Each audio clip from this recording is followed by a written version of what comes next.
Welcome back. Congress is paving the way for a potential vote on the SAVE Act this week. It's a bill that would make sweeping changes to voter registration in this country. The Safeguard American Voter Eligibility Act would require people signing up to vote to present documents proving citizenship. House lawmakers passed this bill last July, but it didn't go any further. Now, the Republican-led House is hoping it will have more success in a Republican-led Senate.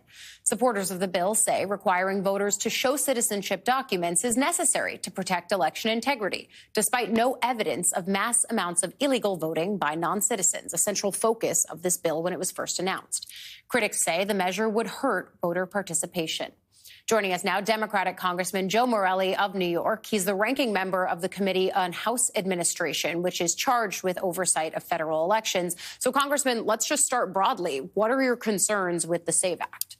Well, I think, as you said, the supposed suggestion that non-citizens are voting in federal elections is just a fallacy. There's virtually no evidence that that happens. If it does, it's a handful of people across the entire country. But what it does is put these huge bureaucratic burdens in front of people simply who want to register to vote and exercise their rights as American citizens to vote in American elections. So it's particularly vulnerable for military personnel who are overseas and can't appear in their local board of elections personally. Mail-in registration will be gone. A woman who has changed her name, and 84% of married women in the United States have their husband's names.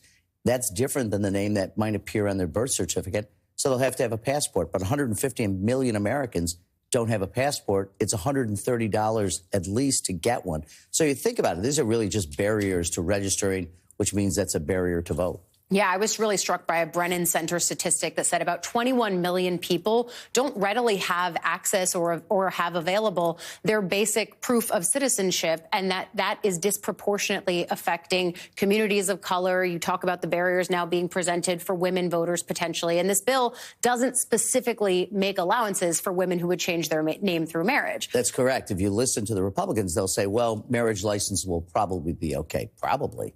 I mean, it seems to me that you would have thought of that and actually written it into the bill. Or now that they've reintroduced the bill, you had time to re-amend it. Oh, right. This bill has been around for a very long time, and it's consistent with the executive order that the president issued last week, which are, again, just barriers to voting.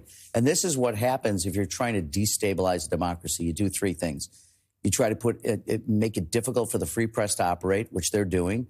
You try to undercut an independent judiciary, which they're doing. And you try to make it harder for people to vote in free and fair elections, which they're also doing. These are the elements of moving towards a more authoritarian government. But here's the reality, because a Gallup poll from October of last year showed that 83% of people agree with requiring people who are registering to vote for the first time to show proof of citizenship.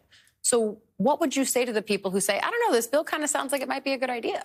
I think it's one of these things that may sound good to a person until they're shuffling around trying to find their passport, if they have one, their birth certificate, if they can find it, if they can locate it.